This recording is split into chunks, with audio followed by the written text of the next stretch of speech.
Hello everyone. MSc के fourth semester के second video में मैं आपका स्वागत करती हूँ। मेरा नाम सुप्रिया है, ठीक है। और आज की वीडियो में हम लोग क्या करेंगे, आज की वीडियो में मैं आप लोगों को अभी हम लोग सीसी 16 का 2022 का क्वेश्चन करें, जिसमें हम लोग फर्स्ट क्वेश्चन कर लिए थे। आज हम लोग सेकेंड क्वेश्चन थर्ड क्वेश्चन की ओर मूव करेंगे। तो पहले थोड़ा सा हम लोग फर्स्ट क्वेश्चन को रिवाइज कर लेते हैं, क्योंकि revision is the key to success. तो आप लोगों का क्या हो जाएगा, explain the terms variable and constant. देखिए वेरिएबल क्या होता है ना, वेरिएबल आप लोगों का नाम होता है। किसका नाम होता है? लोकेशन का। किसकी लोकेशन का? मेमोरी की लोकेशन का नाम होता है वेरिएबल। वेरिएबल जो होता है इसका यूज हम लोग डाटा को स्टोर करने के लिए करते हैं, ठीक है। और जो वेरिएबल है ना, ये चेंजेबल होता है। आप लोग मतलब प्रोग्राम एग्जीक्यूशन के दौरान वेरिएबल को चेंज कर सकते हैं, और अपने हिसाब से आप लोग जितने मन मर्जी उतने बार इसका यूज कर सकते हैं, ठीक है। कांस्टेंट क्या होता है? कांस्टेंट जो होता है वो आप लोग का एक फिक्स्ड एंटिटी होता है, जिसको हम लोग मॉडिफाई नहीं कर सकते, ठीक है। या फिर ऐसा कह सकते हैं कांस्टेंट जो एक हम लोग का एक ऐसा डाटा वैल्यू होता है जिसको हम लोग प्रोग्राम एग्जीक्यूशन के दौरान चेंज नहीं कर सकते। फिर है आप लोग का how many types of constant are supported by C. तो कांस्टेंट के द्वारा आप लोग का चार था। एक इंटीजर कांस्टेंट था, एक आप लोग का कैरेक्टर कांस्टेंट था, एक आप लोग का फ्लोटिंग कांस्टेंट था, एक था आप लोग का स्ट्रिंग कांस्टेंट। स्ट्रिंग कांस्टेंट में कंप्लीट नाम था, इंटीजर में हम लोग का नंबर था, और आप लोग का फ्लोटिंग में फ्रैक्शन था, और आप लोग का एक इंटीजर हो गया, और कैरेक्टर में आप लोग का एबीसीडी था, ठीक है। तो ये आप लोगों का सारा कुछ था। तो ये हम लोग पता है लास्ट क्लास में 10 मिनट में हम लोग इसको याद किए थे, और अभी हम लोग रिवीजन कर लिए 1 मिनट में कर लिए, ठीक है। अब हम लोग सेकेंड क्वेश्चन को देखते हैं। क्या सेकेंड क्वेश्चन पूछ रहा है, explain the syntax of if statement with example. तो बोल रहा है कि जो इफ स्टेटमेंट का जो है ना सिंटैक्स, वो क्या होता है, एग्जांपल के थ्रू दिखाइए। तो देखिए if statement is used when we want to test a condition. चलिए, तो इफ स्टेटमेंट का यूज हम लोग कब करते हैं? इफ स्टेटमेंट का यूज हम लोग जब हम लोग कोई भी कंडीशन को टेस्ट करना होता है, तो हम लोग इसका यूज करते हैं, ठीक है। इफ कंडीशन स्टेटमेंट का यूज कब किया जाता है? तो if statement is used when we want to test a condition. क्या होगा? If statement is used, if statement is used when we want to test a condition। क्या हो जाएगा? when we want to test a condition। if given condition is true block will be executed। अगर आप लोगों का given condition जो है वो true है, तो वह block जो है वो executed हो जाएगा। Otherwise skip remaining code. अगर आप लोग का true नहीं है तो हम लोग का remaining कोड को skip कर देंगे, ठीक है। तो if statement क्या होता है? तो if statement is used when we want to test a condition। if statement का यूज हम लोग कब करते हैं? if statement is used when we want to, क्या हो जाएगा? If condition is used when we want to test a condition. क्या हो जाएगा? When we want to test a condition. क्या हो जाएगा? If a statement is used when we want to test a condition, if given condition is true block will be executed, otherwise skip remaining code. क्या हो जाएगा? if given condition is true block will be executed, otherwise skip remaining code। देखिए क्या कहता है आप लोग का if स्टेटमेंट, पहले याद करेंगे हम लोग, ठीक है। जब तक याद नहीं होगा तब तक आगे बढ़ेंगे नहीं।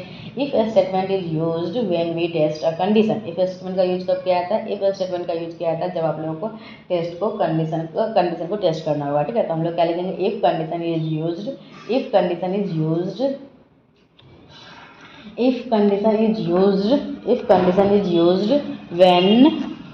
when we want to test a condition। क्या हो जाएगा?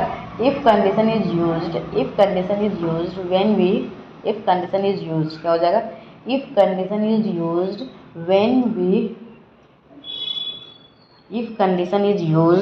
when we want a test, क्या हो जाएगा?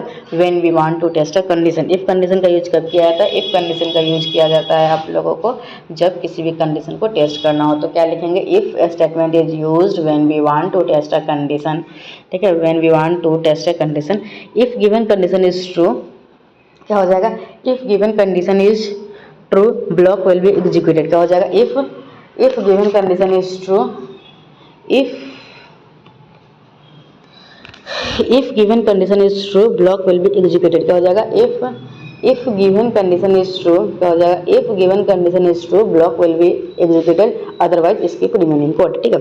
तो मैं ढकती हूँ, आप लोगों से पूछती हूँ। चलिए बताइए तो if स्टेटमेंट क्या कहता है? तो if statement is used, if statement use ऐसे लिखा होता है ना, ढकते हैं। क्या हो जाएगा? If statement is used when we want to test a condition, ठीक है। If statement is used when we want to test a condition, if condition is true the program will be executed, otherwise skip remaining code, ठीक है। तो ये आप लोगों का हो गया। if statement is used when we want to test a condition, क्या हो जाएगा? if statement is used when we want to test a condition, If a statement is used when we want to test a condition. If given condition is true, block will be executed. If given condition is true, block will be executed. Otherwise skip remaining code. क्या हो जाएगा? If given condition is true, block will be executed. Otherwise skip remaining code. Syntax कैसे लिखते हैं हम लोग? If condition लिखते हैं. कैसे लिखते हैं सिंटेक्स लिखते हैं यहाँ पे इफ लिखेंगे, यहाँ कंडीशन लिखेंगे, यहाँ ब्रैकेट कर्ली ब्रैकेट स्टार्ट, यहाँ कर्ली खत्म और बीच में स्टेटमेंट लिखेंगे. फ्लो चार्ट की हेल्प से हम लोग करेंगे. फ्लो चार्ट में कैसे करेंगे? हम लोग क्या करते हैं, पहले स्टार्ट करने के बाद क्या करते हैं, कंडीशन करते हैं. अगर कंडीशन ट्रू होता है तो हम लोग का फिर नेक्स्ट स्टेटमेंट लिखते हैं. अगर फॉल्स लिखता है तो यहाँ पे एंड करते हैं. यहाँ पे अगर ट्रू होता है तो फिर हम लोग बाद में जाके फिर एंड हो जाता है. ठीक है, तो ये आप लोग का क्या था, ये बहुत ही ईजी था इफ स्टेटमेंट का. ठीक है, अब हम लोग एक एग्जाम्पल देख लेते हैं. तो एग्जाम्पल में हम लोग देखिए, हम लोग कोई भी कोड लिखेंगे ना तो ये तो फर्स्ट लिखना है. ये सारे कोड में अभी तक मैं जितना लिखी हूँ नोट्स बनाई उसमें ये तो फिक्स है. क्या लिखना है? हैशटैग इंक्लूड, फिर ये ब्रैकेट, फिर stdio.h और ब्रैकेट बंद. ठीक है, इस टाइप का ब्रैकेट है. फिर हम लोग लिखना है इंटीजर में मेन फंक्शन लिखना है. क्या लिखना है? इंटीजर लिखना है, मेन फंक्शन लिखना है, फिर कर्ली ब्रैकेट स्टार्ट करना है. फिर नीचे लिखना है, क्या लिखना है? Int age. क्या लिखेंगे? Int age point F print F और स्कैन एफ. प्रिंट एफ लिखेंगे और स्कैन एफ लिखेंगे. प्रिंट एफ में क्या लिखेंगे? Enter your as.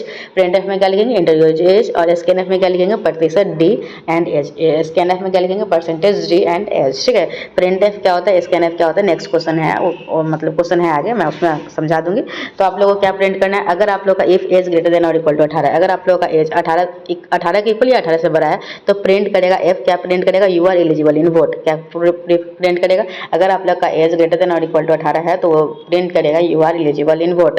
ठीक है, अगर इफ ये नहीं हुआ तो एल्स. अगर print F you are not eligible to vote, अगर एफ लोग का ये 18 से बड़ा और बराबर नहीं है तो हम लोग क्या प्रिंट करेगा? प्रिंट करेगा आप लोग का you are not eligible to vote. ठीक है, और उसके बाद रिटर्न 0 आ जाएगा, बंद हो जाएगा. ठीक है, कंडीशन चेक हम लोग क्या किए इसमें, एज अगर ग्रेटर देन 18 है तो ट्रू होगा तो क्या हो जाएगा? You are eligible vote. और फॉल्स होगा तो you are not eligible to vote. तो ये आप लोग का एक एग्जाम्पल था. ठीक है, तो आई होप आप लोगों को ये समझ में आया होगा. फिर से मैं आप लोग को इसको एक्सप्लेन करती हूँ. ठीक है, क्या है हम लोगों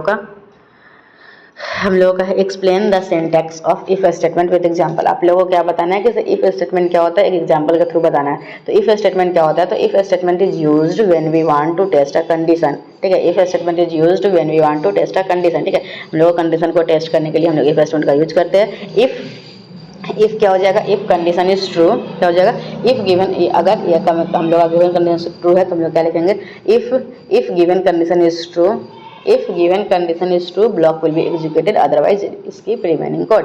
और उसके बाद हम लोग क्या किए, हम लोग ये देख लिए. उसके बाद हम लोग इसका देखिए सिंटैक्स कैसे लिखते हैं. तो हम लोग लिखेंगे इफ कंडीशन लिखेंगे, फिर कर्ली ब्रैकेट स्टार्ट करेंगे, फिर बंद करेंगे और बीच में स्टेटमेंट लिख देंगे.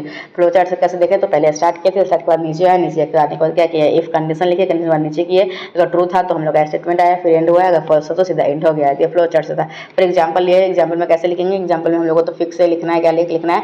हैशटैग इंक्लूड stdio.h और इस दोनों का ब्रैकेट बंद करना है. फिर वाइड मेन फंक्शन लिखना है. फिर हम लोग कर्ली ब्रैकेट को स्टार्ट करना है. फिर हम लोग को प्रिंट एफ लिखना है. इंटीजर लिखना है. ठीक है, इंटीजर लिखना है. ठीक है, क्या लिखना है? ये हम लोग का इंक्लूड लिखना है, ये लिखना है. हाँ, उसके बाद इंट एज लिखना है, इंटीजर एज लिखना है. फिर प्रिंट एफ और स्कैन एफ लिखना है. प्रिंट एफ में क्या लिखना है? Enter your as number. और स्कैन एफ में क्या लिखना है? प्रतिशत डी और ए.